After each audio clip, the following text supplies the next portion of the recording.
Morning all of you dear students. देखिए आज मैं क्लास 10th के लिए हिंदी मीडियम और इंग्लिश मीडियम का एक बहुत ही इंटरेस्टिंग क्वेश्चन नंबर 15 एक्सरसाइज 6.5 का यानी 10th क्लास के लिए हिंदी और इंग्लिश दोनों के लिए वेरी मोस्ट इंपोर्टेंट क्वेश्चंस आज मैं कराने जा रहा हूं। ठीक है, ये क्वेश्चंस बहुत ही इंपॉर्टेंट है, बहुत जबरदस्त और मजेदार है। ठीक है, तो आज स्टार्ट करते हैं 7ab स्क्वायर। ठीक है, तो देखिए इस क्वेश्चंस को एक बार हम रीड कर लेते हैं। देखिए in an equilateral triangles ABC D is a point on side BC such that BD is equal to 1/3 BC। तो प्रूव करना है हमें 9AD square is equal to 7AB square. तो ये क्वेश्चन इतना इंपॉर्टेंट है क्योंकि इसमें हमें फिगर भी ड्रॉ करना पड़ेगा। ठीक है, बहुत वेरी मोस्ट इंपॉर्टेंट ये क्वेश्चंस एग्जाम में आपके लिए बहुत ही इंपॉर्टेंट। तो देखिए स्टार्ट कर लेते हैं। तो देखिए इसे पहले जो हमें गिवन दे रखा है पहले हम लिख लेते हैं।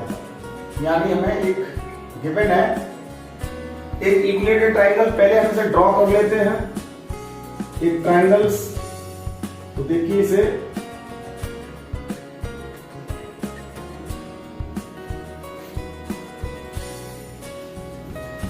ये देखिएगा, ये हमने ड्रॉ कर लिया। ये यानी A, B और C, ABC इक्विलेटरल ट्रायंगल है। मतलब ये साइड्स और ये साइड और ये साइड 3 इक्वल है। तो देखिए हमें गिवन दे रखा है यहां पर in triangle ABC AB equal to BC equal to CA। और हमें क्या गिवन है, देखिए और गिवन है हमें देखिए BD इक्वल टू हमें दे रखा है 1/3 BC। ये किस टाइप से हमें गिवन है ये हमें देखना होगा। उसमें ये कहा क्वेश्चन में कि D is a point on side BC। अब BC साइड हमारी ये है और सच दैट कैसा है कि BD इक्वल टू 1/3 BC, मतलब कि इसका 1/3 है। यानी ये जो D पॉइंट है वो 1/3 है। तो देखिए 1/3 है तो हमें यहां से इसे ज्वाइन करना पड़ेगा। 1/3 है, BD कितना है 1/3, तो इसकी ज्वाइन कर देते हैं यहां पर। ये इसको हमने ज्वाइन कर दिया, ये AD। अब देखिए AD हमने ज्वाइन क्यों किया कि हमें ये प्रूव भी करना है कि 9AD square equal to 7AB square, तो हमें इसे ज्वाइन करना ही पड़ेगा। अब देखिए यहां पर हमें यहां पर कोई एक ट्रायंगल नहीं दे रखा, ये कोई राइट एंगल ट्रायंगल नहीं है। जब राइट एंगल ट्रायंगल होगा तो यहां पे हमें इसे ड्रॉ करना पड़ेगा। तो देखिए यहां से हम ड्रॉ कर लेते हैं, एक परपेंडिकुलर ड्रॉ कर लेते हैं इस टाइप से। एक परपेंडिकुलर हमने ड्रॉ कर लिया ये, और इसका नेम दे दिया हमने E। यानी इसमें हमने देखिए हमें पहले 2 प्रूफ करना है, लिख देते हैं 2 प्रूफ हमें क्या करना है कि 9AD square equal to 7AB square, हमें ये प्रूफ करना है। तो देखिए यहां पे हेडिंग डाल लेते हैं प्रूफ।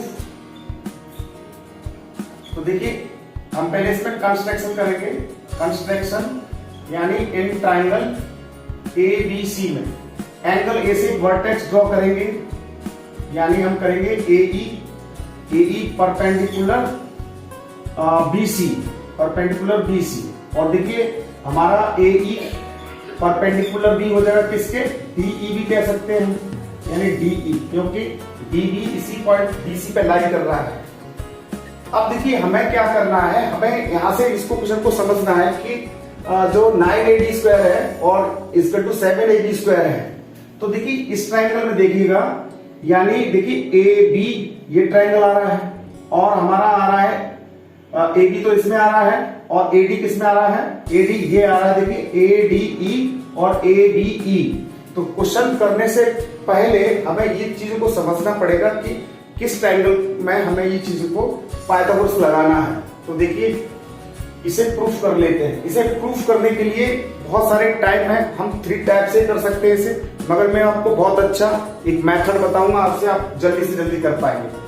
तो देखिए यहां पे ले लेते हैं हम इन ट्रायंगल पे ले लेते हैं AED, देखिएगा, यानी नाउ इन ट्रायंगल AED। अब देखिए AED में देखेंगे, ये देखिए हमारा 90 डिग्री एंगल है, इसके सामने जो है वो हाइपोटेनस है, तो ये हो जाएगा हमारे पास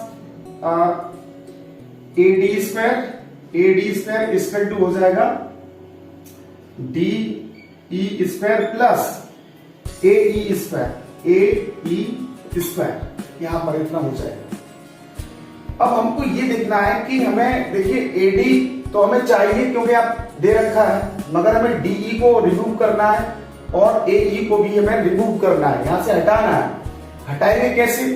तो देखिए यहां पर अब DE हम कैसे हटा सकते हैं, यानी देखिए DE हम कैसे हटा सकते हैं, यहां पर DE कैसे हटा सकते हैं। और एक और चीज समझना होगा, यहां पर देखिएगा इस ट्रायंगल में, देखिए ट्रायंगल जब हमारा किसी एक इक्विलेटरल ट्रायंगल होता है, जब परपेंडिकुलर ड्रॉ करते हैं तो ये साइड यानी EC इक्वल टू हो जाता है EB या BE, ये हो जाता है BE के इक्वल हो जाता है।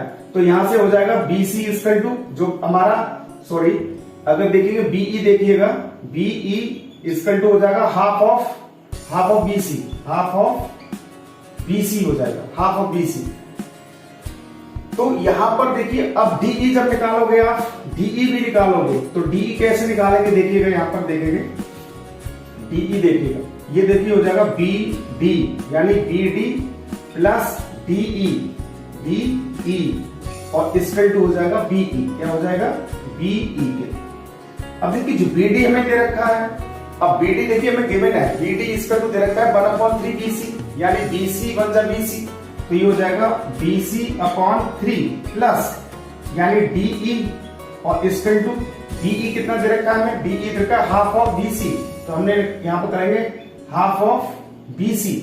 अब जब DE निकालेंगे DE तो ये हो जाएगा यानी हाफ ऑफ BC माइनस और ये हो जाएगा BC/3, इसको हमने ट्रांसफर कर दिया उधर। अब इसको हम एलसीएम लेके सॉल्व करेंगे तो हमें मिल जाएगा यानी BC/6 हो जाएगा, जब इसे सॉल्व करेंगे आप तो BC/6। तो DE की वैल्यू जो पुट करेंगे इसमें हम देखिए ये हो जाएगा BC/6 और इसका स्क्वायर प्लस AE। अब देखिए हमें हमें AE की वैल्यू निकालनी है यहां से, देखिए AD स्क्वायर। अब AE कहां से निकालेंगे, या तो AEC ट्रायंगल ले लीजिए या फिर AEB ट्रायंगल ले लीजिए, आप किसी ट्रायंगल को यहां फॉलो कर सकते हैं, AEC या AEB ले सकते हैं, ठीक है। तो देखिए यहां पर हम जब इसकी वैल्यू निकालेंगे तो अभी देखिए मैं आपको सामने AE स्क्वायर, अब देखिए अब मैं यहां पर ले रहा हूं कि इन ट्रायंगल AEV यानी AEV यूजिंग पाइथागोरस थ्योरम, ठीक है, यहां लिख देता हूं YPGT पाइथागोरस थ्योरम। तो ये हो जाएगा मेरे पास, देखिए जब AEB लूंगा तो इस 90 डिग्री के एंगल के सामने साइड हमारी ये है AB अपोजिट साइड्स, तो ये हो जाएगा AB का स्क्वायर इक्वल टू AB का स्क्वायर इक्वल टू हो जाएगा BE का स्क्वायर BE का स्क्वायर प्लस AE का स्क्वायर यानी AE का स्क्वायर। अच्छा अब मुझे AE देखिए मुझे पुट करना है यहां पर वैल्यूज को, यहां मैं इक्वेशन लिख देता हूं, फर्स्ट लिख देता हूं, ठीक है। अब देखिए यहां से मैं AE की वैल्यू निकालूंगा, AE स्क्वायर, तो AE स्क्वायर निकालूंगा, इसको ट्रांसफर इधर करूंगा तो हो जाएगा AB square minus BE square. अब देखिए AB स्क्वायर माइनस BE, अब देखिए BE कितना है, हाफ, देखिए BE हाफ ऑफ BC, तो देखिए मैं BE को लिख सकता हूं हाफ ऑफ BC यानी BC/2 और इसका स्क्वायर यानी AB स्क्वायर माइनस ये हो जाएगा BC का ये हो जाएगा BC स्क्वायर अपॉन 2 का स्क्वायर यानी 4। अब देखिए मैंने यहाँ पर ये दिया है कि AB square to BC square to CA equal time में होता है, तो हम यहाँ पे क्या करेंगे कि AB स्क्वायर माइनस BC को मैं AB लिख सकता हूँ, तो AB स्क्वायर अपॉन यानी 4। अब देखिए इसे मैं सॉल्व करूंगा यहाँ पर, तो ये हो जाएगा 4AB square minus AB square, तो ये रह जाएगा यहाँ पर कितना 3AB स्क्वायर अपॉन 4 यानी AE स्क्वायर। तो AE स्क्वायर की वैल्यू आ गई हमारे पास, ये वैल्यूज। अब इसको मैं पुट कर देता हूं, पुट इन इक्वेशन फर्स्ट में पुट कर देता हूं, तो ये हो जाएगा now AD square equal to ये हो जाएगा BC का स्क्वायर कर दीजिए, BC स्क्वायर अपॉन 6 का स्क्वायर कितना हो जाएगा 36 प्लस अब AE की वैल्यू ये है, तो ये हो जाएगा 3AB स्क्वायर अपॉन 4। अब देखिए BC को फिर मैं क्या लिख सकता हूं, BC को A भी लिख सकता हूं। अब BC को A भी लिखूंगा, स्क्वायर है, तो हो जाएगा AB का स्क्वायर अपॉन 36 प्लस यानी 3AB स्क्वायर अपॉन 4, और इसको सॉल्व करूंगा तो ये हो जाएगा मेरे पास, एलसीएम लूंगा इसके लिए तो 36 और ये हो जाएगा AB स्क्वायर प्लस 4 9 36 यानी 27 AB स्क्वायर यानी 4 9 एलसीएम ले लिया इसे। अब ये हमारा चल रहा है AD स्क्वायर, ठीक है। तो देखो यहाँ पर मैं इसे प्रूफ कर देता हूं। अब देखो ये हो जाएगा AD स्क्वायर इक्वल टू देखिए 27 AB स्क्वायर और AB स्क्वायर कितना हो जाएगा 28 AB स्क्वायर अपॉन 36। अब देखिए 4 7 जा 28 और 4 9 जा ये हो जाएगा हमारा 36। अब ये हो जाएगा AD square equal to 7AB square upon 9, इसे क्रॉस मल्टीप्लाई करोगे तो ये हो जाएगा 9AD square equal to 7AB square, और हमें यही प्रूव करना था, ठीक है। ओके, जय हिंद, जय भारत।